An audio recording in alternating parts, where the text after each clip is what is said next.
mío, bueno, Miklos Lukács de Pereni, es PhD en Management y máster en Gestión de la Innovación por la Universidad de Manchester del Reino Unido, máster en Desarrollo Internacional por la Universidad de Wellington en Nueva Zelanda y licenciado en Medicina Veterinaria de la Universidad Mayor de Chile. También es graduado del programa de Inteligencia Artificial de la Universidad de Oxford. Actualmente es profesor investigador de Ciencia y Tecnología de la Universidad de San Martín de Porres. También ha sido profesor de las universidades de Essex y de Manchester en Inglaterra. Graduate School of Business e investigador visitante del Instituto Tecnológico de París. Y bueno, algo importante, sus temas de investigación son las tecnologías convergentes, filosofía de la tecnología y filosofía política. Bueno, los dejamos pasadeños con Miklos y bienvenido a la posada, Miklos. Gracias, Nahuel, gracias, Leandro. Un saludo muy cariñoso y muy cordial a toda la gente que nos está siguiendo de diferentes partes, así que gracias por estar presentes. Yo cuando hago estas conferencias trato siempre de crear una base común porque asumo que no todos han escuchado lo que he dicho. Asumo que la gente que me acompaña sí ha escuchado varias veces lo que he dicho, pero en esta ocasión, si bien voy a presentar dentro del contexto del tema los fundamentos que he estado comentando en estos últimos meses, voy a adelantar una primicia también que es parte de la investigación, parte del capítulo que voy a presentar para el libro Pandemonium en su tercera versión, y que va a ser un adelanto que voy a hacer aquí para esta exposición.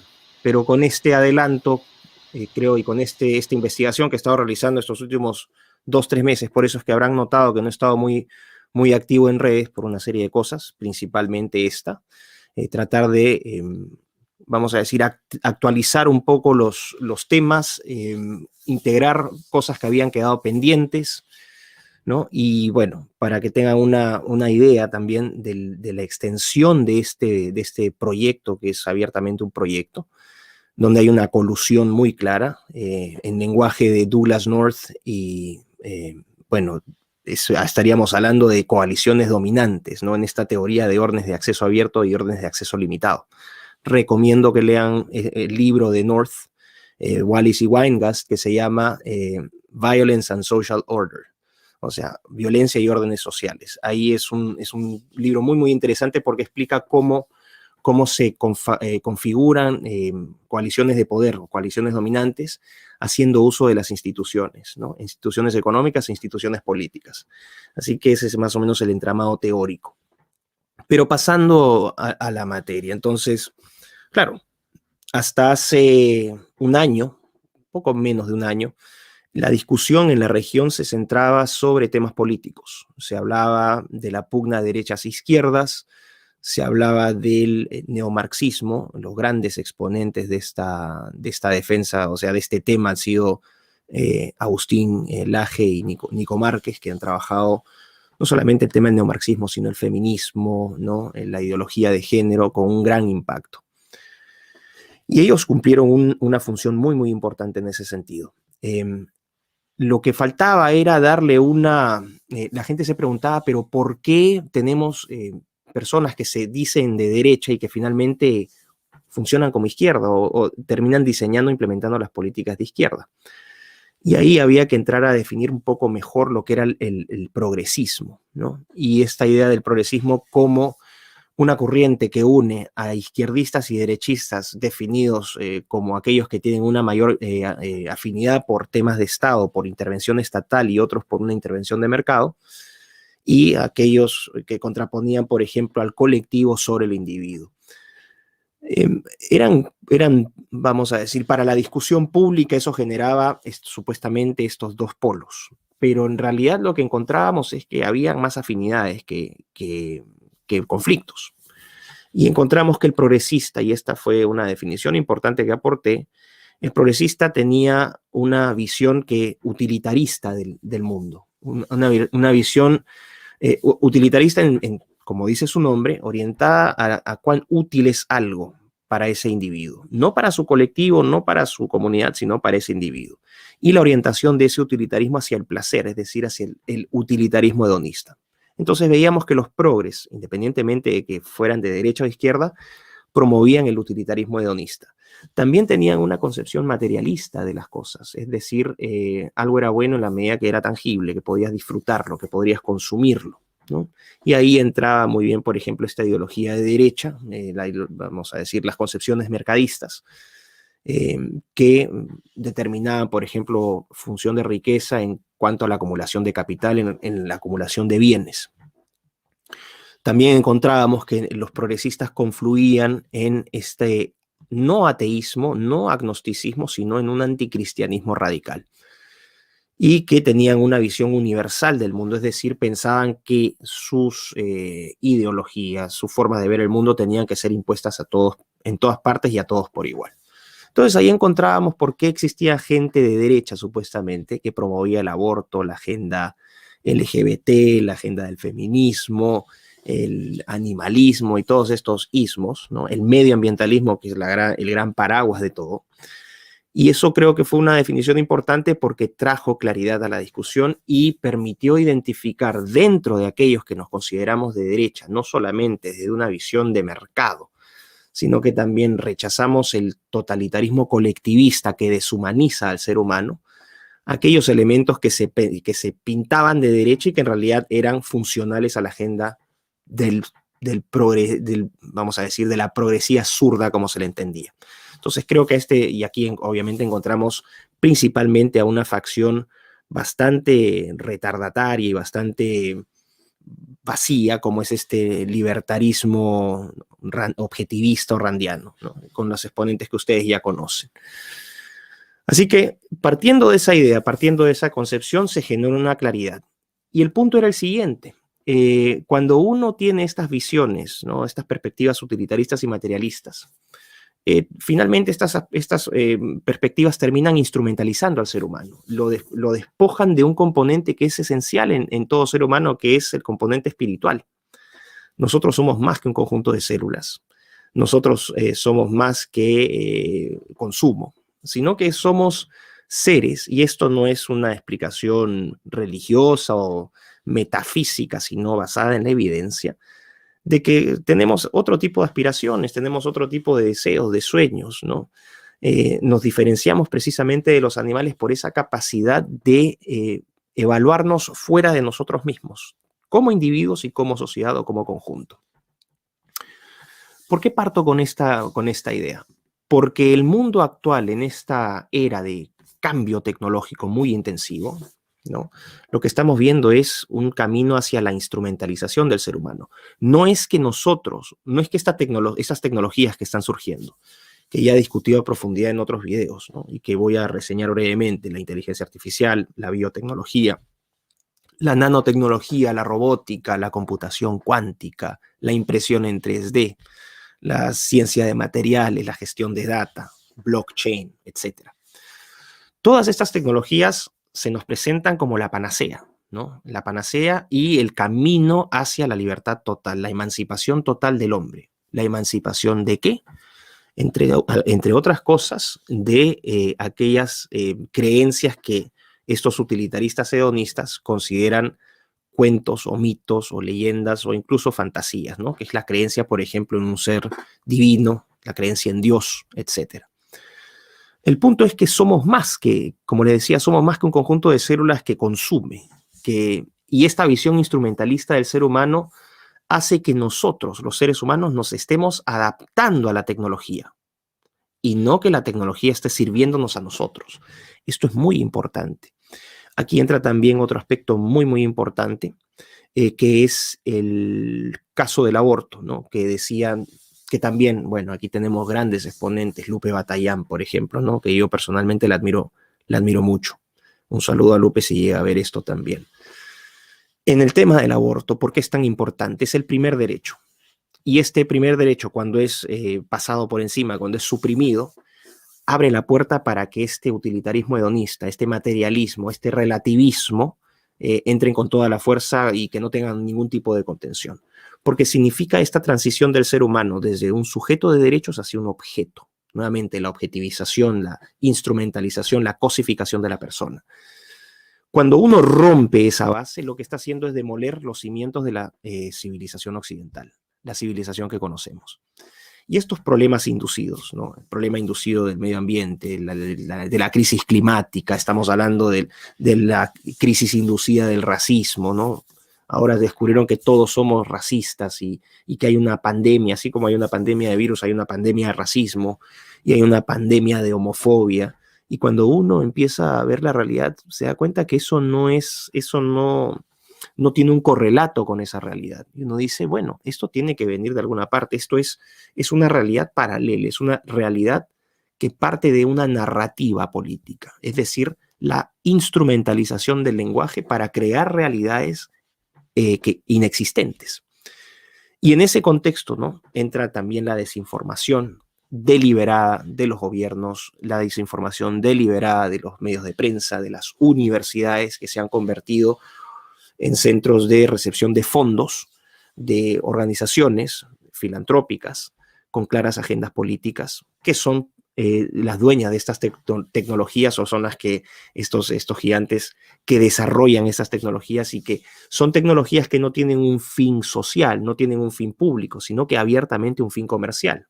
Y a partir de ese fin comercial, de la consolidación de ese poder económico, viene de la mano también el poder político, porque el dinero compra lealtades. Y aquí entramos entonces a entender qué es lo que ha pasado con los organismos supranacionales. En las Naciones Unidas, en el Banco Mundial, la Organización Mundial de la Salud, y esto no es ninguna conspiración, simplemente basta ver quiénes son los financistas principales, la gente que ocupa los cargos más altos, qué tipo de orientación política tienen, qué tipo de agenda promueven. Muy importante, qué salarios reciben y qué beneficios reciben a cambio de esta promoción, que no es desinteresada, sino que es la expresión suprema de interés, de un interés particular en desmedro del bienestar colectivo. Entonces, tenemos los organismos supranacionales, tenemos las universidades. Aquí podría dar una serie de ejemplos, recurriendo también estas universidades a la falacia de autoridad, ¿no? Porque si lo dice un científico de Harvard o lo dice un científico de Oxford, entonces hay que agacharse y no cuestionar absolutamente nada. Brevemente, antes de entrar al tema de la universidad, como la ciencia, que era antes un instrumento, porque eso es lo que es la ciencia, un instrumento para descubrir verdades objetivas, ¿no? Hechos. Bueno, la ciencia ya no es un instrumento, la ciencia ahora es un objeto de adoración. El cientifismo, que es parte también de esta concepción progresista. Adorar a la ciencia. Y ustedes lo han visto, ¿no? Incluso en la campaña de Biden, cree en la ciencia. Hay que creer en la ciencia. No, la ciencia uno no cree en la ciencia te da un resultado. Te guste o no, te va a dar el mismo resultado. Entonces hemos endiosado a la ciencia. Bueno, el punto es el siguiente. Estas universidades que reciben grandes fondos de los principales mecenas, ¿no?, de los principales filántropos, porque ese es el título que reciben los mecenas, los filántropos, que se lavan la cara porque obviamente es diferente entregar fondos vía corporativa, es decir, que es muy distinto que Microsoft done 3.400 millones de dólares a la OMS a que lo haga la Fundación Bill and Melinda Gates. Es otro nombre. Es diferente que Facebook done no sé cuántos millones de dólares para becas para gente LGBT a que lo haga la fundación o la Chan Zuckerberg Initiative, por ejemplo. Entonces vemos también esta mutación del sector corporativo, de ese 1% en los cuales esos jóvenes salían a protestar, ¿no? El 1% de Wall Street. Bueno, ellos son el 1% de ese 1%. Y vemos cómo a través de eso van comprando también agendas de investigación. Es decir, ellos entregan financiamiento para líneas de investigación específicas. Es decir, vamos a decir, 200 millones de dólares, pero quiero que de estos 200 millones, 50 me los dediques a investigación en células madre y biotecnología, 20 me los dedicas al tema del género, a los estudios de género, al doctorado en género, que no sé para qué servirá un doctorado en estudios de género, para temas de medio ambiente. Entonces van definiendo, con el poder que les da el dinero, van definiendo qué tipo de agendas de investigación se van generando. Y obviamente, al ser los mecenas, los patrocinadores, los financistas de estas agendas, los primeros en recibir la información, mucho antes incluso que los medios de prensa, van a ser ellos. Entonces lo que están haciendo es construyendo resultados que después van a terminar difundiéndose en la sociedad 2, 3, 5, 10 años después, y que presentan a estas personas como si hubiesen sido pues unos visionarios. Ahí está ese famoso video de Bill Gates en 2015, creo que fue para TEDx, donde él pronosticaba, ¿no?, que iba a haber una pandemia terrible. Todo el mundo decía, pero que Bill Gates es un ser casi divino. Qué manera este hombre de tener una visión tan profunda, ¿no? Un visionario. No es ningún visionario, es muy fácil cuando ya conoces hacia dónde quieres llevar tu proyecto o tus ambiciones personales, ¿no?, o tus visiones del mundo, que son absolutamente excluyentes, porque lo que está ocurriendo no se le ha consultado a nadie, está siendo impuesto. Pero Gates nuevamente es uno de un grupo de filántropos, entre comillas, que están llevando a cabo este proceso de ingeniería social. No solamente ingeniería social, sino ingeniería política e ingeniería económica. ¿Por qué se habla de un proceso de reingeniería? Aquí entra otro espacio de coordinación de estas agendas, que son las fundaciones o los organismos o las organizaciones no gubernamentales, ¿no?, las ONGs. Y tenemos una super ONG que es el Foro Económico Mundial. Y el Foro Económico Mundial en realidad no tiene ningún poder, ninguno. Y Klaus Schwab, que es la cara visible de esa organización, tampoco tiene poder alguno. Klaus Schwab simplemente es un sujeto muy bien conectado, o sea, dentro de la pirámide de relaciones públicas el tipo se encuentra arriba, pero en realidad él como personaje no tiene ningún poder. Poder tienen aquellos que financian, ¿no?, con su dinero para las membresías, este Foro Económico Mundial, y obviamente entre ellos están los metacapitalistas o los filántropos del sector tecnológico, del sector financiero, del sector química y farmacia. Es muy importante ahora con el tremendo negocio de las entre comillas, vacunas. Tenemos también los gigantes del sector construcción, los gigantes del sector energético, etc. Y en este foro, claro, dicen, no tienen ningún poder o no tienen ningún mandato sobre los estados-nación, y eso en el papel es cierto. Pero cuando tienes, vamos a decir, alquilada o rentada toda la estructura supranacional, los medios de prensa, las universidades, las ONGs, los organismos deportivos, ni FIFA se salva, etcétera. Y cuando tienes una tremenda presión y funcionas o impones esta agenda mediante incentivos, es decir, compras a los líderes políticos de cada país para que lleven a cabo, impulsen esta agenda, ¿no? Esta agenda que ya he mencionado, aborto, medio ambiente, género, LGBT, etcétera. Aquellos que se resistan, entra la coerción, la amenaza. Caso de Hungría, por ejemplo, caso de Polonia, caso de Brasil, lo que sucedió hace poco en los Estados Unidos. Entonces ese es el modus operandi. Es muy difícil. ¿Por qué? Porque la gente, la persona de a pie, queda en un estado de indefensión total, porque el Estado-nación que tenía que proteger sus intereses termina siendo, el aparato administrativo o la burocracia termina siendo utilizada para, mediante la utilización de las instituciones, minar la institucionalidad y destruir el Estado de Derecho de cada país. Al destruir el Estado de Derecho, destruyes también la soberanía. Y me dicen, pero te estás loco, estás conspirando. Bueno, la evidencia es muy obvia. Todos los países de Occidente están siguiendo exactamente la misma línea. Eso no es coincidencia, eso es un plan abiertamente programado. Punto. O sea, la gente que piense que esto es espontáneo, que simplemente vea cómo puede ser que más de 100 países en todo el mundo sigan exactamente, ¿no?, las mismas líneas, que impongan exactamente los mismos paquetes legislativos y políticas públicas, que tengan exactamente el mismo lenguaje. Eso no es casualidad. Y eso obviamente viene de arriba.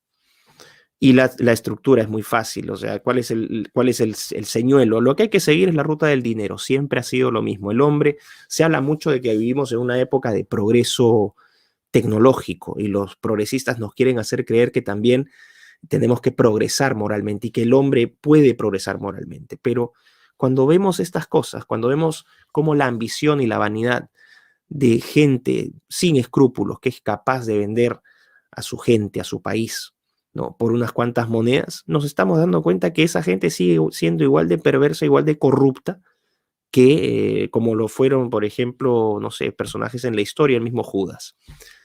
Y también podemos encontrar que la gente buena sigue amando, sigue queriendo, sigue protegiendo a los suyos, a sus familiares, a sus amigos, defendiendo su comunidad, como lo hicieron en la antigua Roma, como lo hicieron los fenicios, como lo hicieron otras culturas en el pasado. Entonces, esta dicotomía de que hay un progreso, o sea, no esta dicotomía, sino esta idea de que al progreso tecnológico hay que acompañarlo con un progreso moral, es absolutamente falsa. Recomiendo, en este caso, que ustedes lean, lo recomiendo encarecidamente, el segundo libro que les estoy recomendando, John Gray. Gray es G-R-A-I, ¿no? John Gray, que es un filósofo británico muy, muy potente, que inició su vida como un marxista, después se volvió liberal, pero liberal a la usanza de Europa, es decir, un socio liberal, un liberal de izquierda. Y después se decepcionó de todas las ideologías y terminó siendo un crítico muy grande, sobre todo del marxismo y sobre todo de este socioliberalismo versión Mill, ¿no? John Stuart Mill, es decir, la versión británica del liberalismo, un socioliberalismo de estado de bienestar, que es más igualitarista, ¿no? Que acompaña la libertad con el igualitarismo. Bueno, John Gray tiene un gran libro que se llama Straw Dogs o Perros de Paja, donde destruye esta idea de que hemos progresado moralmente. Gray dice, el progreso tecnológico es cierto, pensar que existe un progreso moral es absolutamente estúpido, es falso. Y da como ejemplo, porque dicen, bueno, pero en esta época ya no existe la esclavitud. Y la respuesta es muy sencilla. No existe esclavitud no porque el hombre sea más virtuoso, porque de hecho sí existe la esclavitud, pero la esclavitud existe en la ilegalidad. No esclavizamos a gente no porque seamos más buenos, sino porque existen leyes y existen sistemas que pueden hacer cumplir esas leyes y por lo tanto actúan como un desincentivo para que nosotros lo hagamos. Pero en la ausencia de esas instituciones, seguramente seguiríamos viendo esclavitud en diferentes partes. Bueno, ¿a qué voy con todo esto? Entonces hemos tenido esta idea de progreso tecnológico y progreso moral. Si me permiten también brevemente, de algo que me siento muy orgulloso y toda la gente que me sigue y a la que le agradezco esa confianza, notó fue que el componente científico y sobre todo el componente tecnológico está ausente en la discusión política y económica de nuestra región. No se hablaba de tecnología, tangencialmente de ciencia, pero el elemento tecnológico era considerado vamos a decir, un detalle. Y lo que yo vine a traer fue, un momento, si vamos a hablar de cambios políticos, económicos, socioculturales, si no incorporamos la variable tecnológica, estamos completamente perdidos. Entonces, haber posicionado la tecnología en este debate regional, ¿no? A nivel hispanoamericano, me llena de orgullo. Y ahora veo pues con mucha alegría, a veces también con mucho enojo, porque veo que gente que toma mis ideas, toma mi trabajo y las presenta como si fuesen propias. Pero bueno, así es YouTube, así son las redes.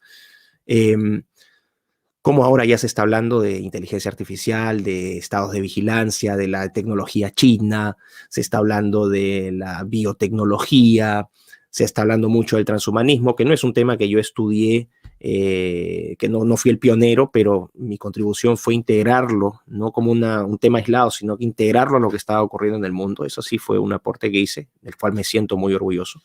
Y ahora vemos que son discusiones casi diarias, ¿no? Basadas en temas tecnológicos. Así que por ese lado estoy muy contento. Ahora, por muy contento que esté, estoy también muy preocupado, porque como les dije, la tecnología no se está dirigiendo a servir al ser humano, sino que nosotros estamos siendo acomodados para servir a la tecnología. Esto es muy importante. Este cambio de rumbo es muy importante. Este es el primer cambio de rumbo, ¿no?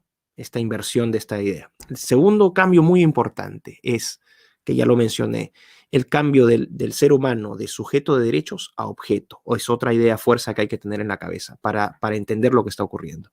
Una tercera idea fuerza. Antes la legitimidad y la soberanía, ¿no? Partían desde abajo hacia arriba, es decir, tenías a las poblaciones que mediante procesos electorales o democráticos, en la mayoría de países, por lo menos en Occidente, daban como resultado una clase política gobernante elegida en urnas, es decir, con representatividad política, un poder legislativo que también estaba legitimado políticamente, y a partir de eso cada país, a través del voto, ¿no? Lo que hacía era afianzar su autodeterminación. Ese es el concepto de soberanía, tomar decisiones sin intromisión externa.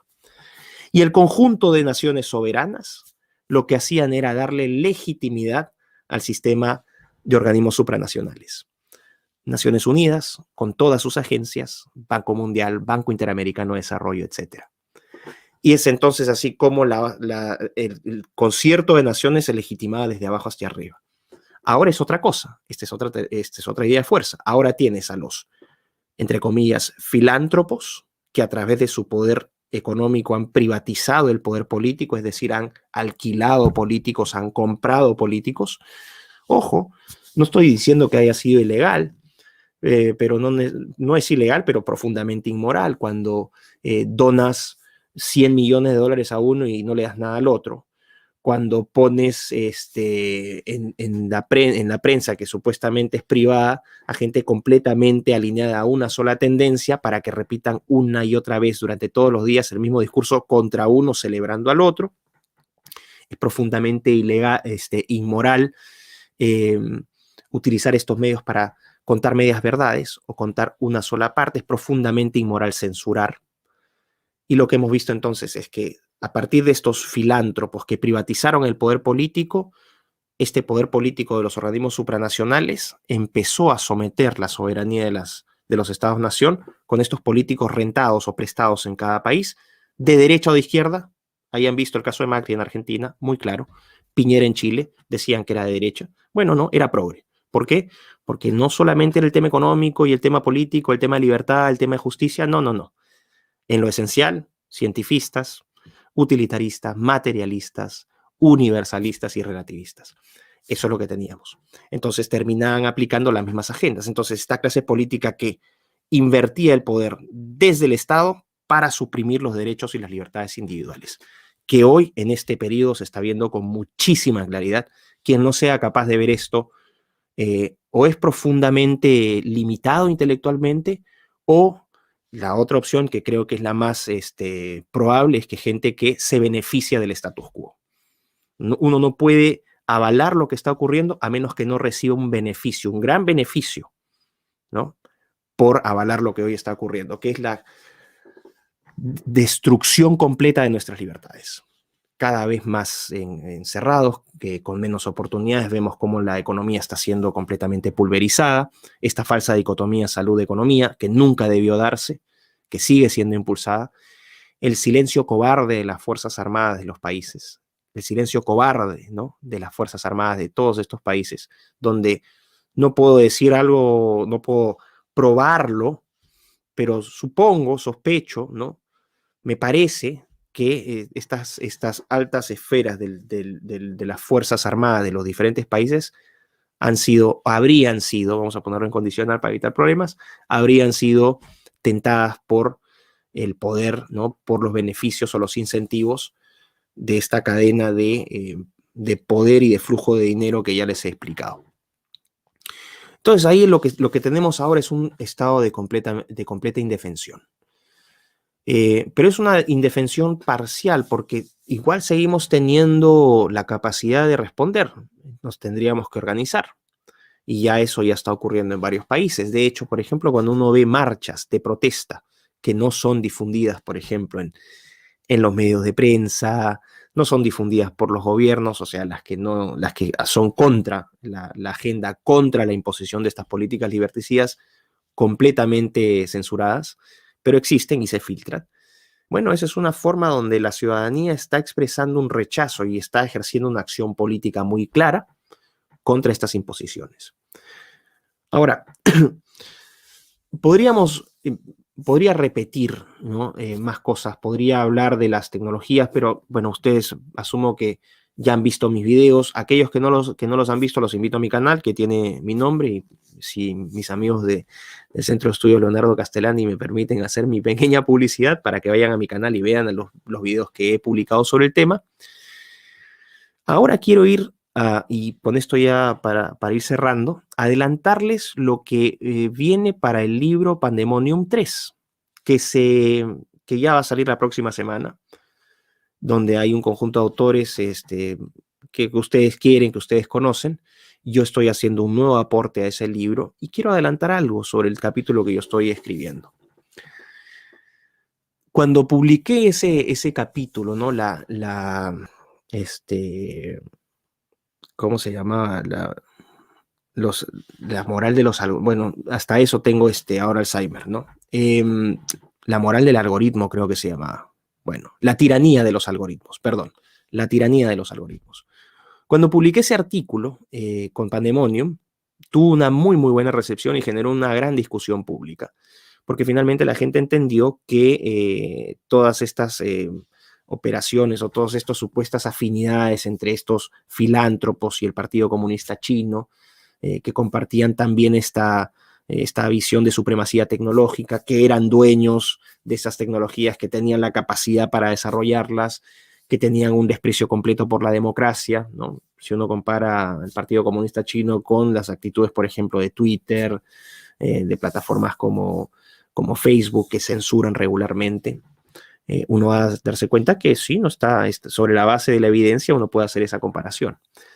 Y veíamos cómo ya existía en China este sistema de vigilancia, y hablábamos de las redes 5G.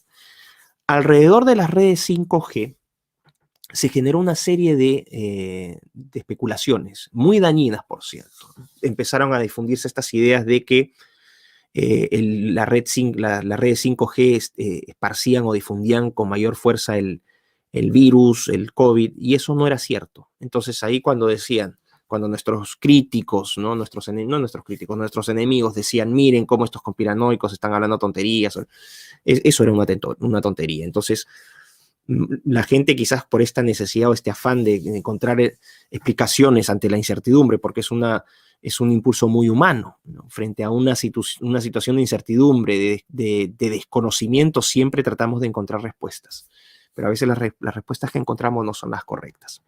Entonces, si encontramos las respuestas correctas, las decimos, y si las podemos probar, son evidencia.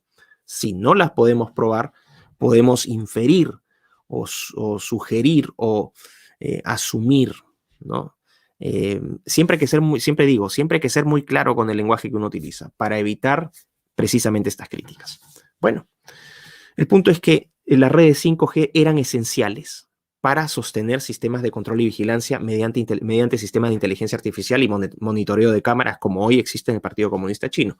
Esto no es una especulación, esto es un hecho palpable. China opera desde 1 de noviembre del 2019, cuando inaugura esta red 5G, y pone en funcionamiento ya a nivel nacional, como una política pública nacional, el sistema de crédito económico y social. Bueno, este sistema que yo dije se va a empezar a implementar en Occidente, y todo el mundo decía, este es un conspiranoico, está hablando tonterías. Y bueno, eso es lo que estamos viendo ahora con las famosas. Empezaron con las apps, ahora empezaron con las camaritas por aquí por allá, las camaritas, ¿no?, de termográficas, esas para medirte la temperatura. Después empezamos con los chips y una serie de las vacunas, que no se sabe, no puedo decir absolutamente nada de las vacunas para evitar censura, pero sí puedo decir que me generan una profunda desconfianza. No porque tengan tanto nanobots, y eso no creo, realmente eso no creo que sea, pero la composición de cómo ha sido hecha esa vacuna con moléculas sintéticas, eso me genera muchísima desconfianza. Pero bueno, el punto es que esa red 5G era indispensable para sostener este sistema de vigilancia y control, porque la cantidad de información, la cantidad de data que generan 1.300 millones de personas en tiempo real, en cada minuto, es increíble. Entonces necesitabas una red 5G que fuera capaz de procesar ese volumen de información, y que los algoritmos que van funcionando con diferentes aplicaciones pudieran tomar decisiones a partir de esa enorme cantidad de data que es la famosa Big Data. Bueno, a lo que voy es que es importante, está ocurriendo, las redes 5G se están implementando, cada vez vemos mayor intromisión del Estado. Eso tampoco es una especulación, eso es un hecho. Pero estábamos mirando mucho al suelo y nos olvidamos de mirar al cielo. Y lo que voy a adelantar, lo que puedo adelantar del capítulo de Pandemonium 3, que les pido por favor que los recomiendo, no les pido, uno hace si lo quiere o no lo quiere, pero les recomiendo, les sugiero que lo descarguen y lo lean cuando salga publicado.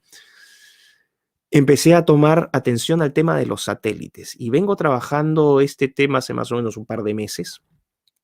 Y por eso también habrán notado los que me siguen en redes que desaparecí un poco de redes, ¿no? Entre otras cosas por eso, porque estoy mejorando la imagen también estética de mi canal, en serio, una serie de cosas. Pero estuve investigando y llegué a conclusiones un poquito que generarían incomodidad, por decirlo menos. En estos momentos se está colonizando el espacio. Hay una carrera espacial para colocar satélites en órbita terrestre baja.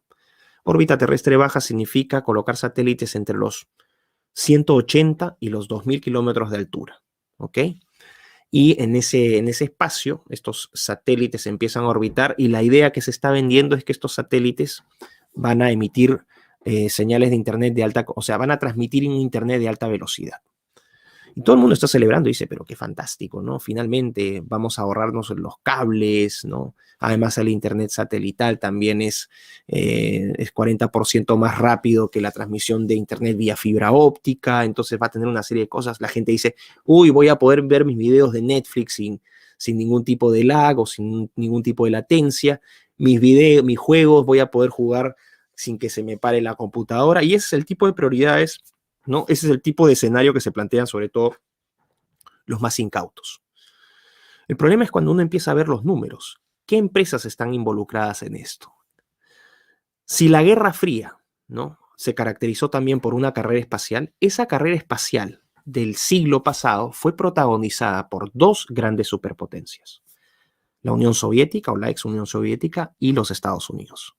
Y todo empezó con este pequeño satélite, ¿no?, que se llamaba Sputnik. El Sputnik 1, cuando fue lanzado, puesto en órbita, fue el primer objeto hecho por el hombre puesto en órbita y que da inicio en 1957 a esta carrera espacial con los Estados Unidos, cuyo clímax es el alunizaje, ¿no? Un pequeño paso para el hombre, un gran salto para la humanidad, esta famosa frase de Neil Armstrong. Bueno, ahora ya no son Estados-nación, nuevamente. Pues aquellos que digan no, que el Estado-nación, que están hablando tonterías, que los estados siguen siendo soberanos, no. Ahora la carrera espacial está siendo protagonizada, salvo China, que es un gran país con una gran tecnología y que está de lleno liderando también esta carrera espacial, son principalmente, entre comillas, filántropos con empresas aeroespaciales privadas. La primera de ellas es SpaceX de Elon Musk, ¿no? Un ídolo de la cultura millennial, pero también Elon Musk es un filo transhumanista consumado. Es muy hábil en su imagen pública. Él se presenta como un rebelde, como un revolucionario que está en contra de las imposiciones, pero funciona también dentro del mismo club.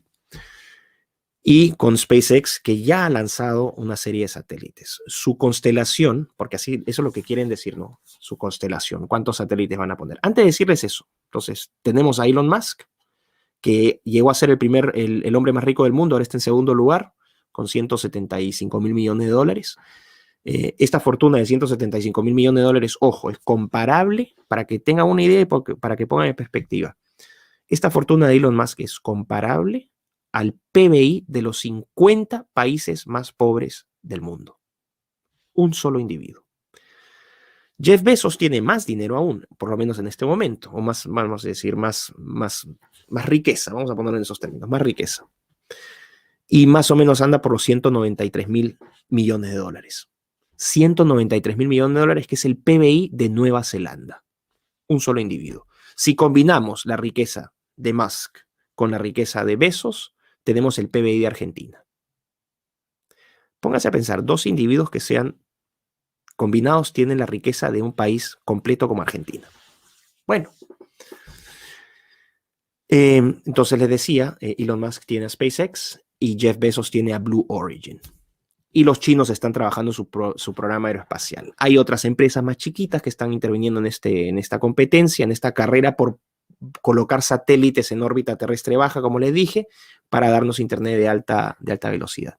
Estas dos empresas son OneWeb, que es una, vamos a decir, es una colaboración, es una coiniciativa entre el grupo Bharti de Sunil Bharti Mittal, que es un billonario indio, y el gobierno del Reino Unido. Miren qué curioso. Ellos están financiando OneWeb, que también busca colocar satélites. Y finalmente tenemos a Telesat de Canadá, una fabricante de satélites que también pretende poner satélites en el espacio. Para que se den una idea, desde el lanzamiento de Sputnik a la fecha, más o menos se han puesto en órbita 8.800, o más que nada, puestos en órbita, mejor dicho, lanzados al espacio. Se han lanzado al espacio más de 8.800 objetos, satélites, sondas, etc. 8.800. Para que se den una idea, y acá voy a dejar hasta acá va a llegar el adelanto, la constelación, es decir, el conjunto de satélites en órbita terrestre baja que Elon Musk tiene pensado a través de su constelación Starlink es de 42.000. Y se estima que si todos estos proyectos, estas empresas, llevan a cabo con éxito e implementan sus constelaciones, a final de esta década tendríamos 100.000, escuchen, 100.000 satélites en órbita terrestre baja. Es decir, más de 10 veces la cantidad de objetos que han sido lanzados al espacio desde el fin de los 50 a la fecha. Ahora, la gente dice, ¿pero esto qué tiene que ver? ¿Pero qué tonterías nos está hablando este sujeto? Bueno, pónganse a pensar. Se forma un oligopolio entre los chinos, que van a tener su propio sistema, su propia constelación. Tienen dos que están trabajando, Hongyun y Hongyan. No voy a adelantar más para que lean el capítulo. Starlink de Bezos, proyecto Kuiper de Amazon, ¿no? O sea, de Jeff Bezos y Blue Origin. Tienen Telesat Lightspeed o velocidad de la luz, que es la constelación de Telesat, y la constelación de OneWeb. Tienen entonces 4 empresas y un Estado. 4 empresas en Occidente, con la participación, en el caso de OneWeb, de un gobierno que es el gobierno del Reino Unido. ¿Qué significa esto? Significa un oligopolio, por lo menos en Occidente. Un oligopolio. La concentración de toda la información, de la transmisión de toda esa información, de la generación de toda esa información, del flujo de toda esa información. Sumen el caso, por ejemplo, de Amazon, que tiene Amazon Web Services, que controla 1/3 del cloud computing o de esta computación en la nube, donde podría integrar el proyecto Kuiper, o sea, sus 3.236 satélites que pretende ubicar para su constelación Kuiper, integrarlas verticalmente a Amazon Web Services. Imagínense, pasan a ser intermediarios de toda la información. Y si ustedes revisan la historia, en la historia lo que hemos tenido ha sido guerras terribles, donde los imperios se han generado y que han logrado conquistar recursos y rutas de comercio. Bueno, las rutas de comercio del siglo XXI son las rutas que tienen las señales de transmisión de toda la información. Voy a dejarlos con esa reflexión. Imagínense toda la información en manos de 4 empresas y un Estado. Integrando eso a lo que ocurre en tierra, con las redes 5G. Porque, ojo, este internet satelital en zonas densamente pobladas no es muy eficiente. Entonces, ahí sí entra la red 5G. Pero ¿quiénes tienen las redes 5G? ¿Quiénes controlan las redes 5G en China? Es Huawei y ZTE, que es otra corporación china. En Occidente tenemos a Ericsson y a Nokia. Y entre estas 4 empresas controlan más del 70% de la infraestructura y los contratos de 5G en el mundo. ¿Qué es lo que estamos viendo? Una tendencia muy clara. Cada vez se concentra más poder en manos de pocos, oligopolios. Y la historia nos ha enseñado que cuando hay individuos, ni siquiera estados-nación, individuos Y este es el cambio paradigmático. Ni siquiera son países, son individuos que tienen más poder que miles de países. Porque pongamos, un país se pone rebeldón. Vamos a decir Hungría, Orbán y los húngaros, los polacos, que están molestando mucho. Vamos a ponerlo en términos muy sencillos, es más complejo que eso, ¿no? Pero aprietas el botón desde la matriz de OneWeb, desde la matriz de Amazon, desde la matriz de SpaceX o lo que sea, y lo dejaste sin información. Y sin información, sin la transmisión de estos datos, ¿no? Sin la transmisión de esta data, nada puede funcionar porque todo se ha virtualizado. Trabajos, comunicaciones, transportes, defensa, comercio. Te paraliza el país completo. Les aseguro que vienen muchísimas cosas más en el capítulo que estoy escribiendo. Muchas cosas más. Pero lo que les he dado es simplemente para que reflexionen y vean que aprovechan estas personas y el poder que tienen también, ¿no? Porque para lograr algo así tienes que haber necesariamente tienes que haberte puesto de acuerdo con China. Por lo menos una tregua, ¿no? Una tregua para que puedas desarrollar estos sistemas. ¿Dónde está la conspiración ahora? ¿No ven que esto es una amenaza real? O sea, la gente que sirve a estos poderes, consciente o inconscientemente, ¿no se dan cuenta del daño que se está haciendo? Del tipo de mundo que se está creando, donde lo que vamos a tener es una enorme, una gigantesca asimetría de poder en todo sentido, donde en nombre de la igualdad lo que se está generando es una desigualdad extrema, donde en nombre de la libertad se está generando una esclavitud extrema, donde en nombre de la justicia se está generando las peores arbitrariedades que podrían generarse en la historia. O sea, quiero que reflexionen sobre eso. Y aquellos que me vengan a decir ahora que estaba hablando tonterías y que estaba loquito, bueno, algunos ya me han empezado a copiar lo que he dicho, ¿no? Otros se han quedado callados. Los escépticos, después de esto, pueden cerrar la boca, porque esta es data concluyente de lo que estamos viendo. Así que voy a dejar hasta acá la presentación. Y bueno, no sé. Y cuando hablo de las fuerzas del orden, ¿por qué no responden? Porque deberían responder. Seguramente les han metido tanto miedo, seguramente saben o tienen noción de algo de lo que yo estoy hablando, que probablemente puede haber sido trabajado a nivel interno, y con todo el cuco les hayan dicho, oye, mira, esto es mucho más grande que tú, así que tienes dos opciones. Te mantenemos contento con incentivos de diferente tipo, no estoy hablando nada ilegal, o te atienes a las consecuencias. Exactamente el mismo patrón. O sea, olvídense el concepto de soberanía. Esta gente va a seguir la misma plantilla que se ordena, que es generar dependencia completa del Estado. Dependencia completa al Estado, ¿no? Una vigilancia total mediante la tecnología, con el cuento de la pandemia. Después va a ser el cuento del medio ambiente, que ya están entrando, porque la pandemia te aguanta unos años, o sea, un par de años, 3 años. Pero después se te acaba la pandemia, no puedes estar inventando pues 400 pandemias. Entonces ahora el cuco va a ser el medio ambiente, la crisis, la emergencia climática. Y así todo te van a ir encajonando. Eso es lo que está pasando. El que quiera ver lo que lo vea, y el que no merece ser un esclavo.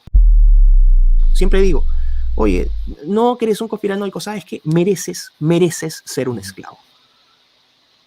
Lo mereces realmente. Realmente... Pero la gente es estúpida a veces. Hay gente muy profundamente estúpida. Sí, la verdad que en estos momentos se la choca por la calle. Hay mucha.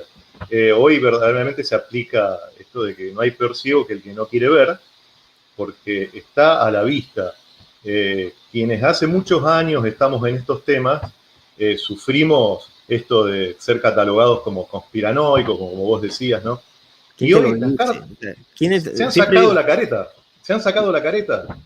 No, yo lo que digo es, ¿quién te acusa de conspiranoico? O sea, cuando yo veo estas bacterias acusándome de conspiranoico, pues me da risa. O sea, no existen. Me pongo súper argentino en ese sentido. No existen. No existen. Miklos, yo mientras ibas desarrollando tu clase, iba tomando apuntes.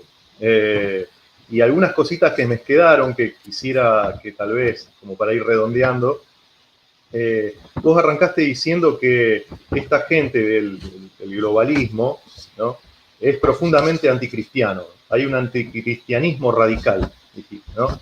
Eso en el curso, la idea es ir explicándolo con más detalle, porque por supuesto que es lo que hace llevar a una nueva religión universal, que por supuesto es falsa, ¿no? Uh-huh. Y lo vamos a ir viendo. Pero lo dijiste primero. Después algo que anoté es que ellos entran a través del aborto. Porque es verdad, y lo decía la Madre Teresa de Calcuta, ¿no? Ella tenía una frase que decía, si el aborto no está mal nada. Entonces, rompen esa barrera y entran con todo. Es muy sencillo. ¿Qué significado y qué utilidad o qué relevancia tiene el concepto de libertad si es que no existe un ser humano? Uh-huh. Eso no existe. No, son derechos que existen porque existimos. Cuando dejamos de existir, por eso es que me da risa cuando escucho a varios libertrolos decir propiedad, libertad, vida en ese orden.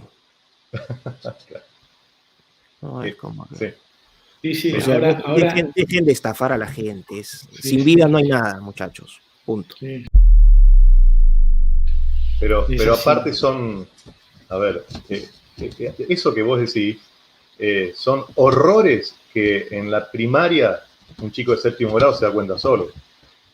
Propiedad antes que la vida. Y sin embargo, no subestimes el embrutecimiento de la gente. O sea, nos han infantilizado a tal punto. Bueno, no nos han, disculpen, han infantilizado a otros, ¿no? Por suerte, gente como nosotros no, todavía tenemos una cabeza y un criterio y un amor propio, pero hay un montón de gente que ha sido completamente imbecilizada, infantilizada. Eso es, y si quieren ver uno de los autores más influyentes es el filósofo australiano Peter Singer. Peter Singer, de hecho, a él se le debe todo este movimiento animalista. Y es gracias a este personaje, hay gente que ahora considera que un chancho tiene mayor valor que un feto, un embrión, ¿no? Entonces, pero todo obviamente revestido dentro de esta aura de autoría intelectual, ¿no? De gravitas, académico, y eso obviamente es la descomposición de la sociedad. Tú cuando destruyes al ser humano, destruyes todo. Ahí cortito me pregunta Magola Osorio, la gente del común, ¿qué puede hacer? Organícense. Lamentablemente, la gente a veces se molesta con uno y dice, pero ustedes hablan y hablan y hablan y hablan. Bueno, disculpen, no es solamente hablar, es preparar preparar temas, hacer sentido de eso, porque lo primero que hay que hacer es saber contra qué estamos peleando. Exactamente. Así que no es una tarea menor que solo habla, no es que uno solo hable, uno acá ha invertido años de trabajo, de experiencia, de estudios, para entender lo que está ocurriendo. Entonces, si no se sabe contra qué combates, no te sirve de qué combatir. El combate es ciego. Así que ese es el primer punto. Segundo punto, lamentablemente, porque ya sabemos, tenemos que jugar lamentablemente con la regla del juego de ciertas plataformas. O sea, por ejemplo, si estamos presentando un video acá en YouTube, sabemos cómo son las reglas del juego acá en YouTube. Si dices ciertas cosas, te cierran el canal. Dicen, pero ay, qué cobarde. No es ser cobarde, es ser inteligente, dar la batalla de manera inteligente, porque la otra alternativa por pegártela de valiente es que te cancelen el canal. Aquí Aristóteles tiene mucho que decirnos con esta ética de ética de la virtud. Que una cosa es ser un cobarde y otra cosa es ser un idiota totalmente desbandado, que tienes que encontrar, ¿no?, el punto medio, ¿no? Bueno, es una decisión personal. Y ahí entra también la ética aristotélica. ¿Qué hacemos? Encontrar un punto medio. Organícense con sus vecinos, con sus familiares, ¿no? Pónganse a pensar pónganse en escenarios realmente difíciles, cómo reaccionarían. Si están solos, si están aislados, obviamente no vamos a poder hacer nada. Pero no tengan temor, porque este es el punto principal. Dentro de este monopolio de la mentira que se ha creado, nos hacen creer que somos menos y somos la abrumadora mayoría. Entonces, de esa perspectiva, ¿de dónde vienen? Que me critiquen quiénes, los corruptos, las sanguijuelas que maman de este sistema de corrupción. Honor que me hacen, honor. Cortito también ahí, porque estaba leyendo un comentario de Dafil. Dice, En la universidad no nos enseñan nada de esto. Y no les van a enseñar nada. Consejo de conejo. No se pongan rebeldes sin causa y empiecen a contradecir, porque en la universidad no van a cambiar nada por el momento. Por dentro de la universidad por el momento no. Esto es una estrategia de largo plazo. Hay que pensar que esto no lo vamos a cambiar en 2, 3, 5 años. No. Aquí tenemos que pensar como pensaron los intelectuales de la Escuela de Frankfurt, que pensaron en 30, 40, 50, 70 años. Hacia eso debemos apuntar, porque no quiero ser pesimista, pero la batalla va a estar complicada y vamos a tener muchas más derrotas que victorias en los próximos 20, 30, 40 años. El punto es, no se pongan rebeldes en la universidad. Si el profesor dice que la cuestión es magnífica ya. Lo que ustedes pueden hacer es organizarse políticamente en la universidad. Todo lo que porque no los están educando, los están adoctrinando, que es distinto. Les están enseñando a pensar de una manera. Eso no es educación, eso es adoctrinamiento. Ojo, tomen nota, estudien el doble. No estudien la porquería que les están enseñando, sino que critiquen, busquen fuentes alternativas, ¿no? En la medida que nosotros existamos todavía en redes y no nos cancelen, vean lo que nosotros decimos. Consulten los autores que nosotros les pasamos. El mundo es muchísimo más rico y más amplio de lo que estas profesores de universidades, que no son solamente vulgares adoctrinadores, les presentan. Así que eso. Seamos inteligentes. O sea, yo creo que en ese sentido sí, y ya con esto acabo, es la ética aristotélica entra aquí, pero perfecta. O sea, siempre encontrar el punto medio. No es que sea perfecta la ética aristotélica, pero me gusta mucho en este contexto y en este momento me parece importante encontrar siempre ese equilibrio.